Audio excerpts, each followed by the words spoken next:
Once again, we reconvene, this time to talk about central nervous system pharmacotherapy. Today, we're going to talk about things like anxiety, depression, Alzheimer's disease, and Parkinson's disease. And hi, I'm Bennett, and I'm going to help my stepmom record her lecture today. I'm here, but I'm still not helpful. We'll start with drugs that are used to treat anxiety and the classes and drugs associated with those. Then we'll move on to depression. Those two are usually inextricably linked, and sometimes there's a lot of overlap. We'll describe the medication therapy used in Alzheimer's disease and corollarily with Parkinson's disease.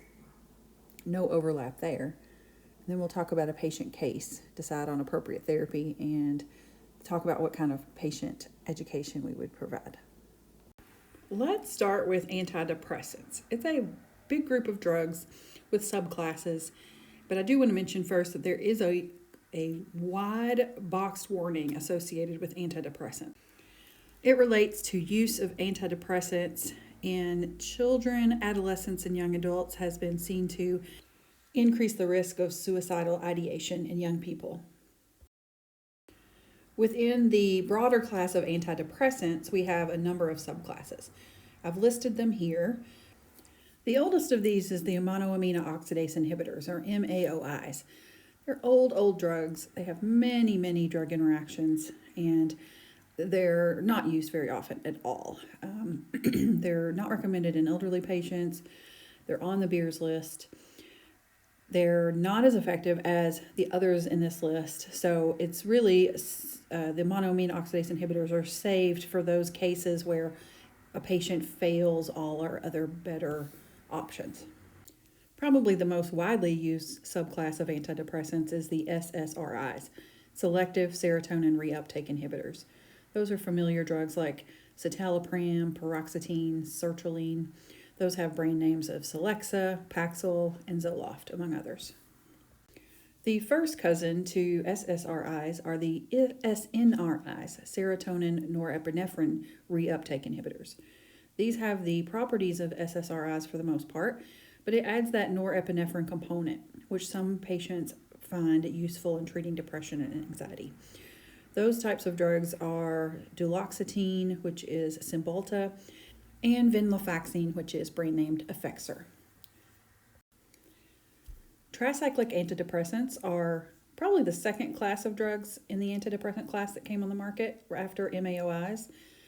They've experienced quite a resurgence in the last several years, though, because we found that they're useful for things other than depression and anxiety, specifically for neuropathic pain. So they have increased in numbers of prescribing because we found that they have this other indication. It's not FDA approved in most cases, but they are nonetheless effective. Then we have the serotonin modulators. They're not used as often, but they can be very useful for people who experience anxiety and depression that affects their sleep. The reason being is these drugs can be very sedating, but that can be a happy side effect when someone's having trouble sleeping along with their depression. Then finally, we have some things that don't fit into any other class. They're sort of atypical. Bupropion is one of those, and mirtazapine. Now we'll talk about each of these classes in detail. So with all of these classes of antidepressants, how do we go about selecting one that the patient will respond to? The first thing you might want to look at is the prior patient response. If a patient has been known to respond in the past to a particular subclass, then that might be the place to start. Even history of family response could be a useful piece of information because we do tend to see that people who respond well to a particular set of drugs, they also have family members who have taken that drug and have also been successful in treatment. You might select a drug based on the side effects you want to avoid. SSRIs can cause a lot of sexual side effects, and if the patient is very concerned about that, then you might want to stay away from those altogether. Other patient-specific factors might be their job, or if they have a lot of other symptoms like anxiety and insomnia, so you might want to select a drug that treats those things as well. If you do select a drug and the patient doesn't seem to be having any kind of response after about 6 to 8 weeks, we can definitely call that a treatment failure, and it's time to move on to probably another drug in the same class, not even something else in the same class. There might be treatment resistance where it may be providing some relief to symptoms, but not complete relief. That's a case where you might want to switch to a drug in the same subclass or play with the dose a little bit. Let's first talk about the MAOIs. I've listed the drugs here, and you probably are not familiar with any of them because they are old drugs, and again, I say they are not used very often for very good reason. There is an extensive list of dietary restrictions that go along with MAOIs.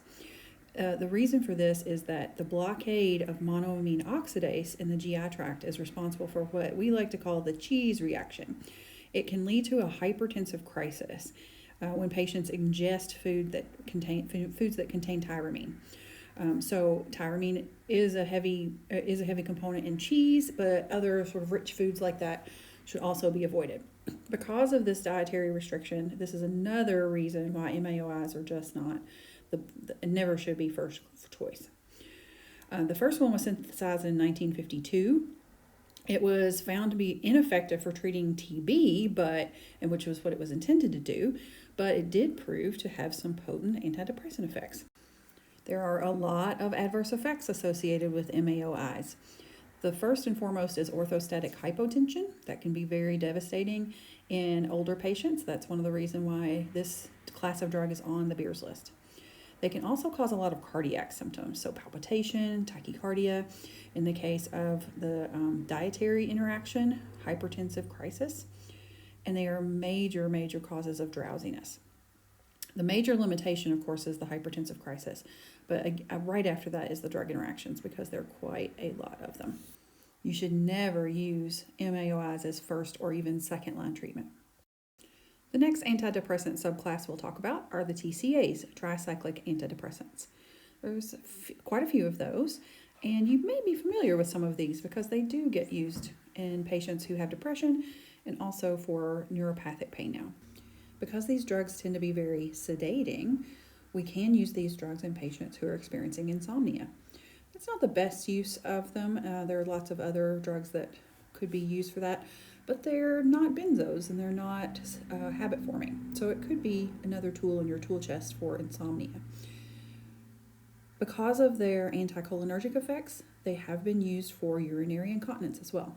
None of these are approved indicated uses for these drugs, but they are well-established drugs and have many off-label uses. Imipramine was the first one synthesized in 1957, and quite a few since then.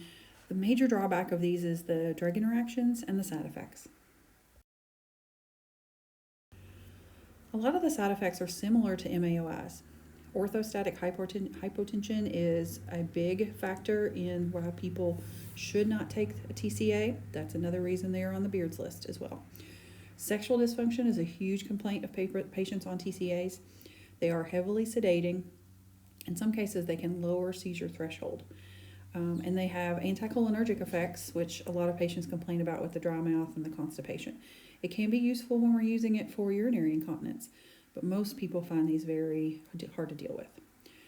Their main benefit is that they're effective and they're cheap. They have a long history of use, but they should never be used as the first line treatment. You definitely would want to try some of our better options first because of the many limitations that tricyclic antidepressants have.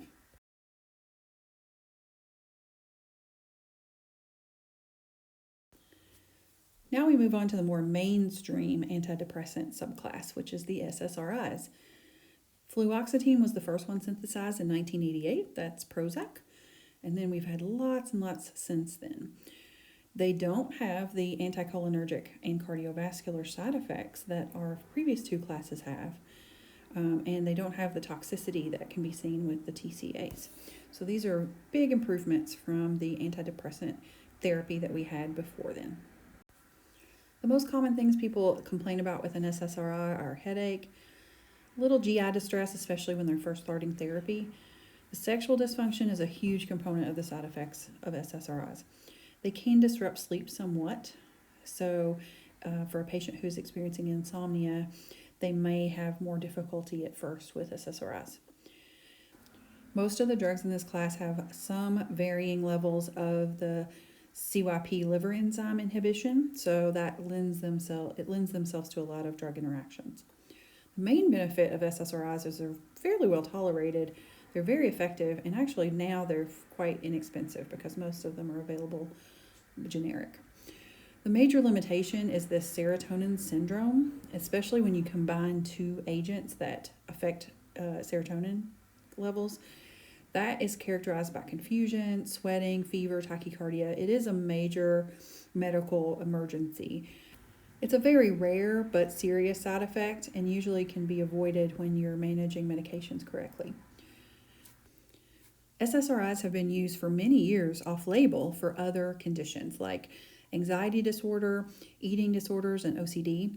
They were found to have beneficial effects early on for those sorts of very specific types of mental illness.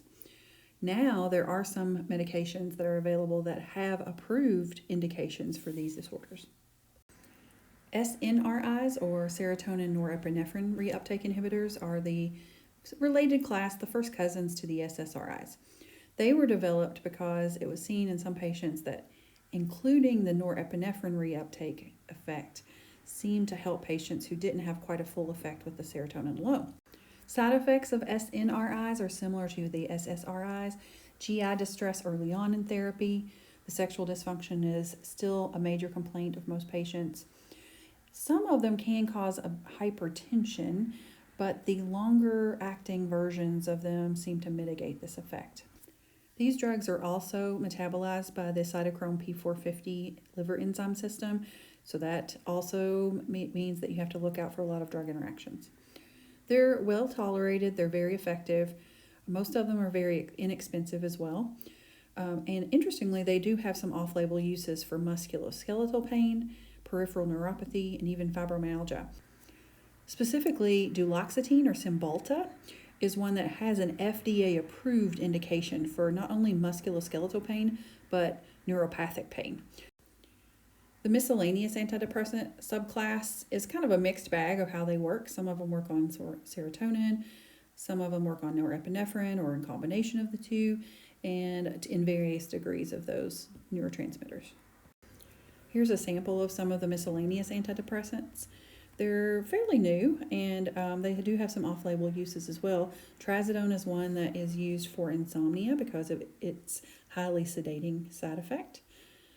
Bupropion originally came out on the market as Wellbutrin, and they noticed that it did have some non-competitive nicotine receptor antagonism.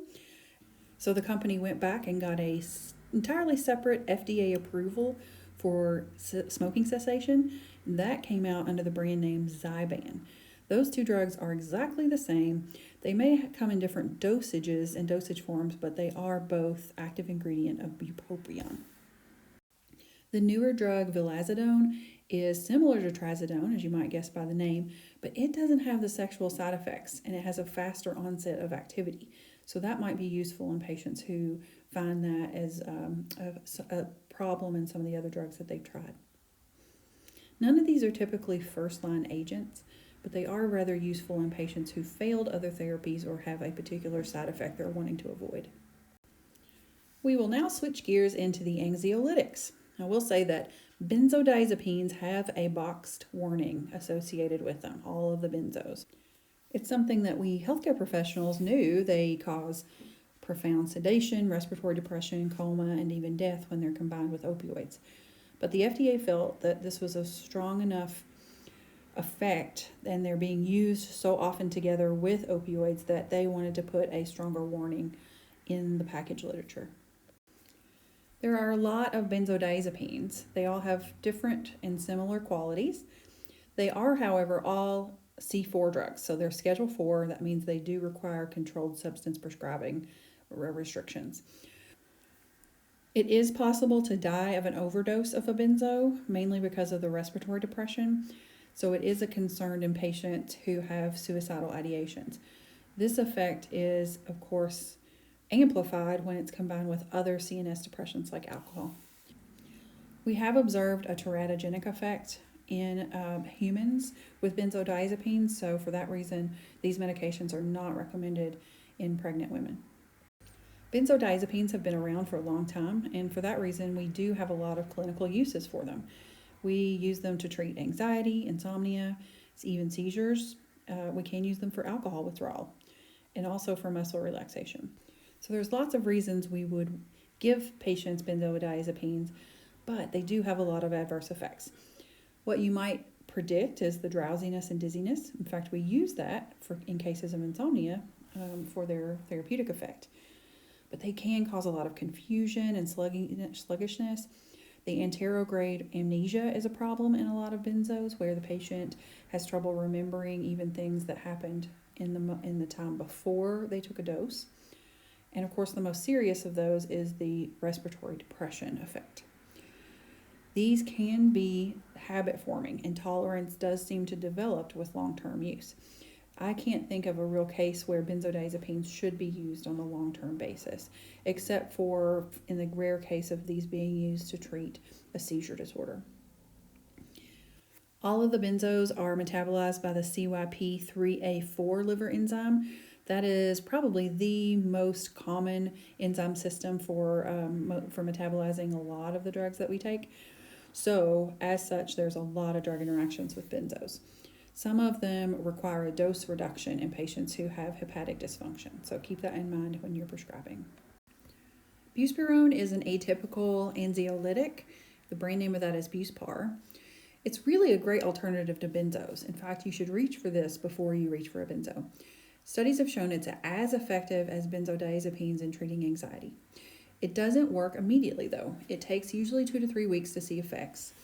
And optimally, it starts working at full function at 4 to 6 weeks. But it doesn't have the sedative side effects or the hypnotic effects, the amnesia effects of benzos. And it can be combined safely with other antidepressant and anti-anxiety medications like SSRIs. Some people experience dizziness and headache, mild sedation, and nausea at first, but those tend to level out in the first few weeks. Buspirone is an amazing alternative to benzos. I would use benzos to treat an acute case of anxiety, and also if it's going to be a long-term type of condition, start a benzo along with the Buspirone and then fade the benzo out once the Buspar has time to work. Let's switch gears into Alzheimer's disease. Unfortunately, there aren't a lot of medications for treating Alzheimer's. A lot of research is going into this disease, and so we're just at the cusp of understanding its origins and best treatment for it. A little review of the pathophysiology with Alzheimer's disease. It's not a normal part of aging, which some people believe. It involves the mishandling of native brain proteins. So they call them misfolding, splicing, aggregation, overproduction, reduced clearance of these brain proteins. There's a lot of research going into what exactly might be causing that mishandling. We don't really know at this point. And you can see a difference between the Alzheimer's brain on the left there in the image and the normal brain on the right. You can see a lot less folding and a lot more space in between the folds in the Alzheimer's brain. Patients who have Alzheimer's are varied in their onset and their symptoms, but we tend to see a lot of memory loss, anterograde or retrograde amnesia, inability to learn and retain new information, and then it tends to be slow and a progressive onset. The primary goal of drug treatment for Alzheimer's is to keep the patient independent, living at home as long as possible. We want to slow the progression of symptoms that would reduce the quality of life for our patients. We classify Alzheimer's with staging like mild, moderate, and severe, and that informs which drug therapy we select for our patients. In the mild category, we have some memory loss, maybe some language problem and mood swings, and then as it progresses, we go into more behavioral and personality changes, all the way into gait and motor disturbances into the severe category. Of course, there is no cure for Alzheimer's disease at this point, and no medications significantly alter the progress of the disease. Cholinesterase inhibitors are ones that are used to improve memory, function, behavioral symptoms. However, it's a fine line to walk in inhibiting cholinesterase because we now know that too much acetylcholine can lead to Parkinson's-like symptoms. We really only have two subclasses of Alzheimer's treatment. One is, as I mentioned, the acetylcholinesterase inhibitors. Well, it might refer to those as ACH inhibitors. They alter CNS function by increasing the amount of acetylcholine in the brain. They have a lot of side effects: GI upset, diarrhea, cramps early in therapy.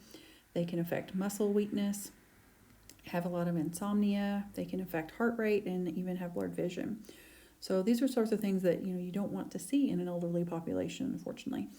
But for a long time, those were the only medications that we had that seemed to be effective in slowing Alzheimer's progression.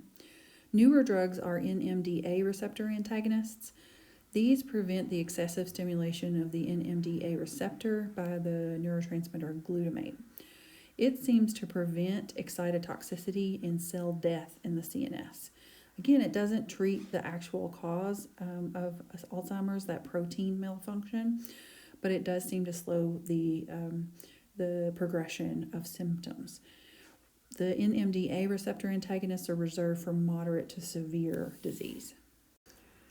I said that we didn't have many options for pharmacotherapy for Alzheimer's disease. You're looking at our options right here.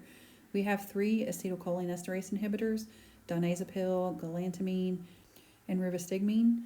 In the NMDA receptor antagonist field, we just have one drug, the memantidine. All of these are available in oral dosage forms. The benefit of rivastigmine is that it also comes in a patch form. So for patients who are advanced in their disease or may have other conditions that affect how they can swallow, we do have an option for them to get a topical formulation. Here's a summary of the pharmacotherapy options we have for Alzheimer's. The diazepam, galantamine, and rivastigmine are in the blue, and you can see they're usually reserved for mild cases for sure, but they can be used to treat moderate and severe cases. The dosage forms are listed there. Rivastigmine is the only one that has a transdermal patch available.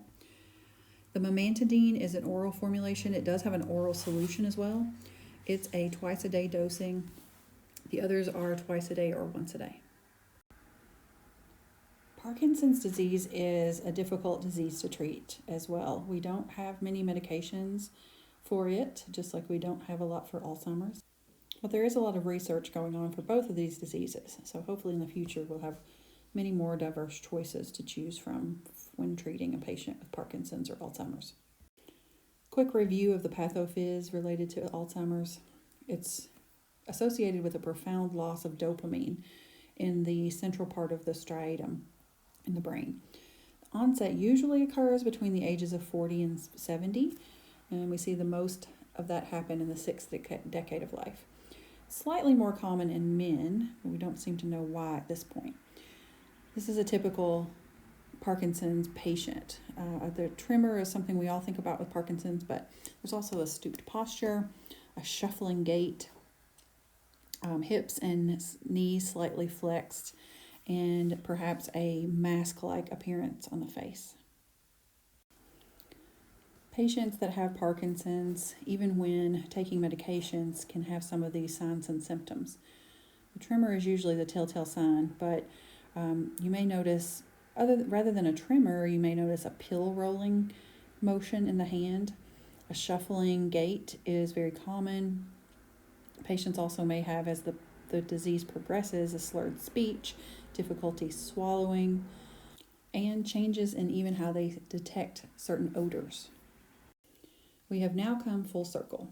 We are back to talking about MAOI inhibitors because there are MAOIs that are used to treat Parkinson's, specifically selegiline and rasalgiline. These two medications are selective for the MAO-B portion of the MAO complex. Its inhibition doesn't require any dietary restrictions, so that's important to remember about these MAOI inhibitors. They do have a lot of adverse effects: nausea, orthostatic hypotension, weight loss, hallucination. They aren't very kind drugs, but for a long time that's all we had to treat Parkinson's. Another old drug combination to treat Parkinson's is levodopa and carbidopa. The levodopa works as a metabolic precursor to dopamine. So we're replacing dopamine in the brain that has been depleted. The carbidopa has an effect of preventing the levodopa from being metabolized in the bloodstream.